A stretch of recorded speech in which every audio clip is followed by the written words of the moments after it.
کہانی۔ شام ہوتے ہی جاوید اپنے سب کام چھوڑ کر گاؤں کی پچھلی طرف واقع جنگل میں چلا جاتا تھا اور پھر 3 گھنٹے بعد ہی لوٹتا تھا۔ پوچھنے پر وہ بس اتنا ہی بتاتا تھا کہ میں چہل قدمی کے لیے جنگل جاتا ہوں۔ سلیم نے انسپیکٹر کو بتایا، اچھا، آپ نے کبھی جنگل میں جا کر دیکھنے کی کوشش کی کہ وہ وہاں کیا کرتا تھا؟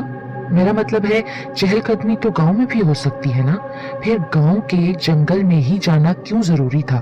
انسپیکٹر نے تشویش آمیز لہجے میں سوال کیا۔ اس کی نظریں بدستور سلیم کے چہرے پر جمی ہوئی تھیں۔ نہیں انسپیکٹر صاحب، ہم نے کبھی یہ کوشش اس لیے نہیں کی کہ جاوید ہر روز بخیریت و عافیت گھر پہنچ جاتا تھا اور کوئی غیر معمولی یا پریشان کن بات بھی واقع نہیں ہوتی تھی۔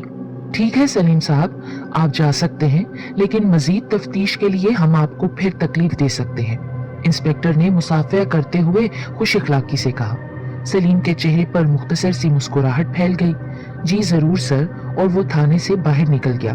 کافی پیچیدہ معاملہ لگتا ہے، انسپیکٹر کیس کے تمام حقائق کی فائل سامنے رکھتے ہوئے خود سے بولا۔ چاندپور کے رہائشی جاوید کا روز گاؤں کے جنگل کی طرف جانا، سب کچھ معمول کے مطابق رہنا، اور پھر اچانک سے اس کی بے دردی سے تشدد زدہ لاش کا ملنا، جبکہ مرحوم کی کسی سے کوئی دشمنی بھی نہیں تھی۔ پریشانی کی سلوٹیں انسپیکٹر کی پیشانی پر واضح ہو گئی، اور پھر کچھ سوچتے ہوئے اس نے پاس پڑا فون اٹھایا۔ موبائل ریڈی کرو، ہم جنگل کی طرف جائیں گے، اور پھر ریسیور کریڈل پر رکھ دیا۔ جنگل میں ہر طرف خاموشی کا راج تھا۔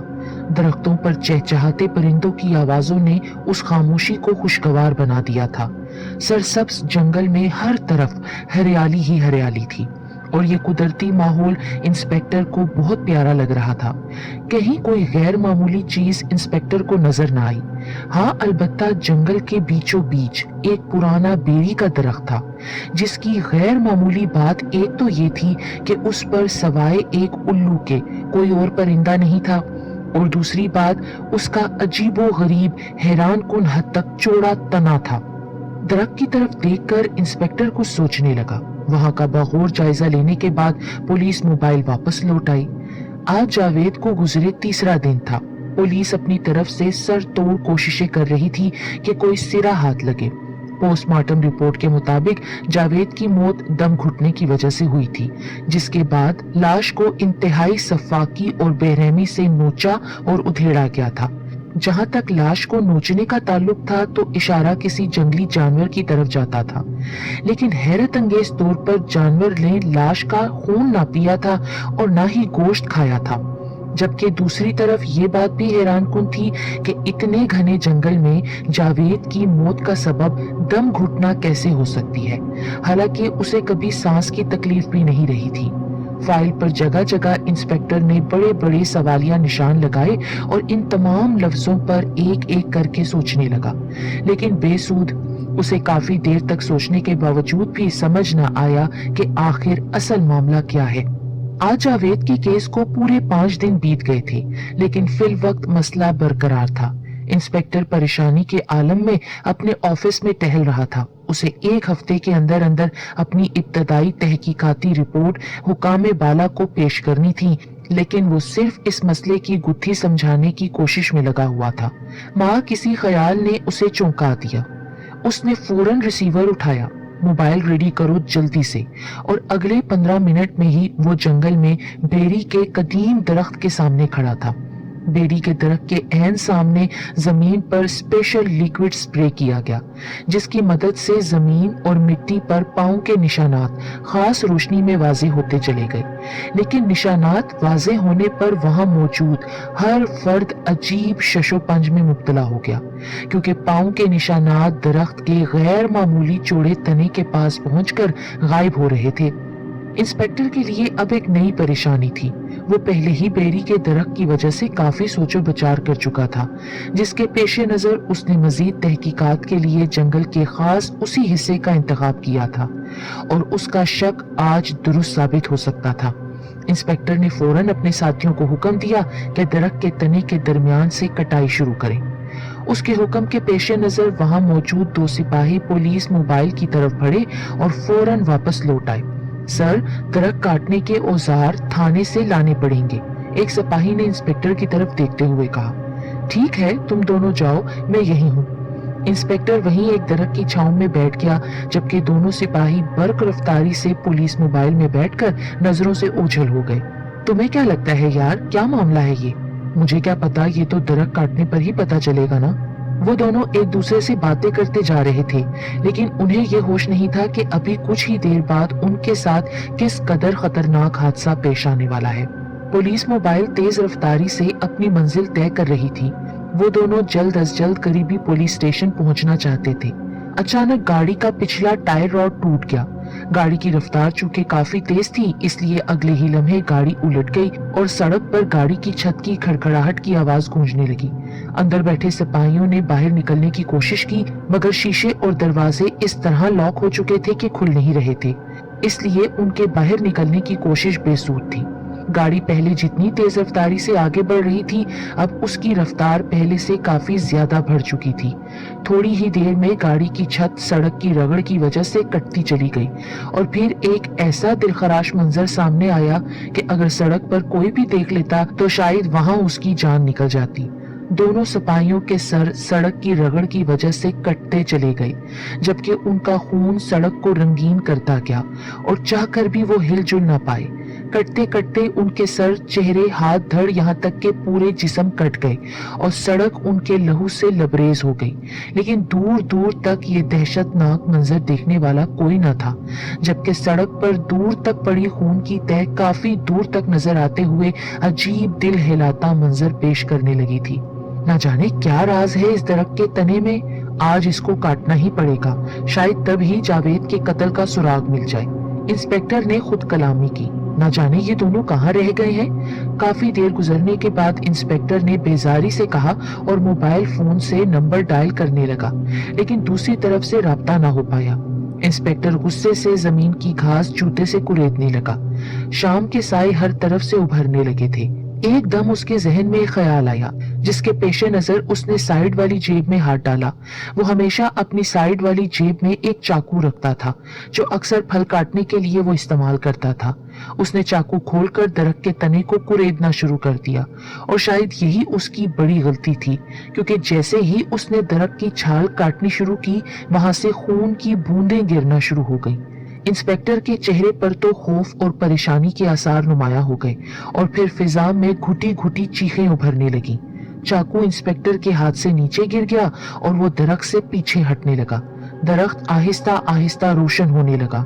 उस पर मौजूद उल्लू बहुत गजबनाक नजरों से इंस्पेक्टर को देखकर चीखा। उल्लू की चीख ने सारे जंगल की फिजा में अजीबो गरीब दहशत पैदा कर दी। इंस्पेक्टर ने मजीद कई कदम तेजी से पीछे हटाए। उसे इतनी समझ आ चुकी थी कि मामला इंतहाई पेचीदा और खौफनाक है। और फिर इंस्पेक्टर को अपनी आंखों पर यकीन ही न आया, जब दरख्त में एक चौड़ा शगाफ नमूदार हो गया और उसमें से कई लोग निकलकर सामने आने लगे। वो सब हुलिये से किसी और ही दुनिया के बासी लगते थे। उनके सरों पर सींग होने की वजह से इंस्पेक्टर फौरन जान गया कि वो कौमे जिन्नात से हैं। फिर उनमें से एक बड़ा आदमी, जो गालिबन उनका सरगना मालूम होता था, इंस्पेक्टर के सामने आया।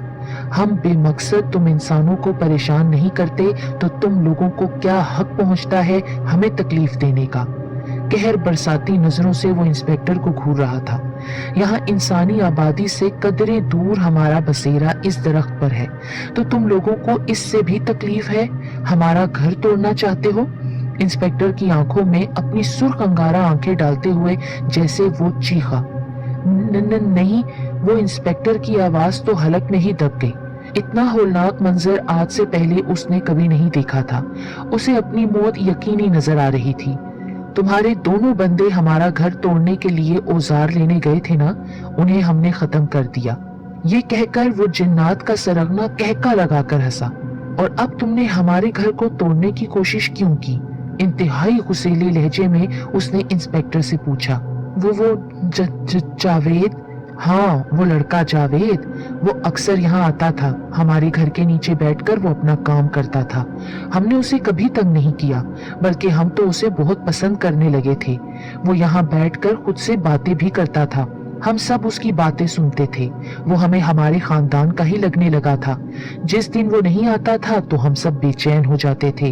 वो भी यहाँ आकर बहुत सुकून महसूस करता और खुद से अक्सर कहता था, ऐ दरख्त, मैं यहाँ आकर अपनी सारी बातें तुमसे करता हूँ, तुम मेरे दोस्त हो, मुझे कभी अकेला मत छोड़ना। और वो हमारे घर के दरवाजे से लिपट जाता था। उसने बेरी के दरख्त के चौड़े तने की तरफ इशारा करते हुए कहा, जिंदगी में पहली मर्तबा किसी इंसान ने हमारे घर से इतना प्यार किया था जिसकी वजह से वो हम सबको भा गया था और हम सब उसके बगैर अपने घर को अकेला समझने लगे थे। लेकिन फिर एक दिन जब वो आया तो काफी उदास था। उसने खुद से कहा, दोस्त, मेरे लिए तालीमी वजीफा मुकर्रर हो गया है। वैसे तो मैं बहुत खुश हूँ, लेकिन इसके लिए मुझे इस गांव से बहुत दूर शहर जाना पड़ेगा। अगर ये बात मुझे पहले पता होती तो मैं इनकार कर देता, लेकिन अब घर में बड़े भाई और अब्बू को भी इसका पता चल गया है और वो चाहते हैं कि मैं वहां जरूर जाऊं, पर मैं यहीं रहकर पढ़ना चाहता हूँ। मैं तुम जैसे अपने दोस्त दरख्त को छोड़कर नहीं जाना चाहता। वहां भला मैं किससे दिल की बातें किया करूंगा? आखिर कौन होगा वहां मेरा साथी? मेरी तो बातें इंसान होकर कोई नहीं सुनता, लेकिन जब मैं तुमसे अपने दिल का हाल करता हूँ, मुझे ऐसा लगता है तुम बगौर मेरी बात सुनते हो और तुम्हारे इस तने से लिपट कर मुझे सुकून का एहसास होता है, जैसे तुम्हारा ये तना मुझे तसल्ली देता है।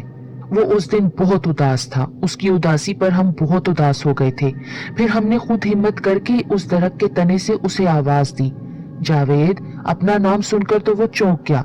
डरो मत, मैं तुम्हारा दोस्त हूँ। वो बदस्तूर डरते हुए पीछे हटने लगा, लेकिन इससे पहले कि वो वहां से हमेशा के लिए भाग जाता, मैंने खुद को उस पर जाहिर कर दिया। ये मंजर चूंकि उसके लिए गैर मुतवक्का था, इसलिए वो इंतहाई सहम गया था, लेकिन मैंने बहुत प्यार से उसका हाथ पकड़कर उसे शगाफ में अंदर खींच लिया और दरख्त का तना बाहर से वैसे ही बराबर हो गया।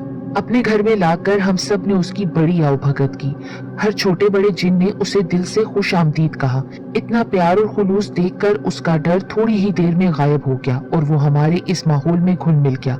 मेरा दिल बाहर की झूठी और फरेबी दुनिया से भर गया है दोस्तों। मुझे बाहर नहीं जाना, खुदा के लिए मुझे अपने पास रख लो।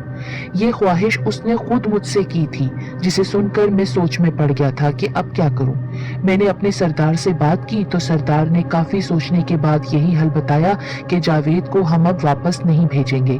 हमारे कैद खाने में कैद एक सजावार जिन की मौत हुई तो हमने उसकी शक्लो सूरत जावेद की तरह बनाकर उसे दरख्त से बाहर फेंक दिया और उसके जिस्म पर जो तशद्दुद और नोचने के निशानात थे वो दर हकीकत उस जिन की सजा के थे जो उसने दौरान कैद यहाँ बर्दाश्त किए थे। जावेद हमारे पास खैरो आफियत से है और इंतहाई खुश है। ठहरो, मैं तुम्हें इससे मिलवाता हूँ। और फिर शगाफ में से सफेद खुशबूदार लिबास जेबतन किए जावेद सामने आया और वो हद दर्जा इत्मीनान और सुकून से इंस्पेक्टर की तरफ देख रहा था। इंस्पेक्टर, तुम बाहर किसी को ये सब मत बताना। देखो मुझे, मैं यहाँ बहुत सुकून में हूँ, मुझे यहीं रहने दो। मैंने जिन्नात की दुनिया को खुद चुना है।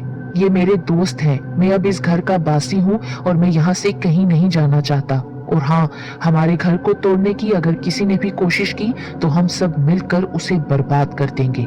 जाओ और अब हमें सुकून से रहने दो। इससे पहले कि इंस्पेक्टर कुछ कहता, एक एक करके तमाम जिन्नात अंदर जाने लगे और आखिर में जावेद भी एक दिलफरेब मुस्कुराहट होंठों पर सजाए उन्हें अलविदा कहते हुए जंगल की हदूद से बाहर निकल गया।